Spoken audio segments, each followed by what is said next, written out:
বিশ্ববাজারে সোনার দামের রেকর্ড হয়েছে। প্রথমবারের মতো প্রতি আউন্স সোনার দাম $3,600 ছাড়িয়ে ইতিহাসের নতুন উচ্চতায় পৌঁছেছে। জেনার মেটালসের ভাইস প্রেসিডেন্ট ও senior metal strategist Peter Grant বলেন, স্বল্প মেয়াদে সোনার দাম $3,700 থেকে $3,730 দিকে যেতে পারে। তার মতে, সামান্য পতনকেও বিনিয়োগকারীরা নতুন কেনার সুযোগ হিসেবে দেখবেন।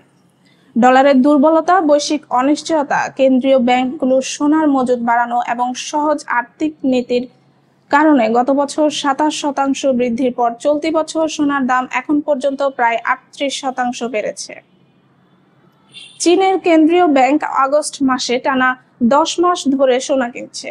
এতে আন্তর্জাতিক বাজারে চাহিদা আরো শক্তিশালী হয়েছে।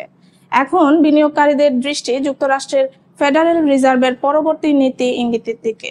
এই সপ্তাহে প্রকাশিত হতে যাওয়া মার্কিন উৎপাদক মূল্য সূচক এবং ভোক্তা মূল্য সূচক সোনার দামের ভবিষ্যৎ গতিপথ নির্ধারণে গুরুত্বপূর্ণ ভূমিকা রাখবে বলে মনে করা হচ্ছে।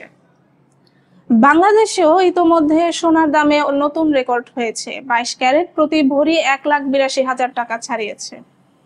আজ এখানেই শেষ করছি। আপডেট বিশ্ব সংবাদ পেতে সাবস্ক্রাইব করুন বিডি আউটলুক।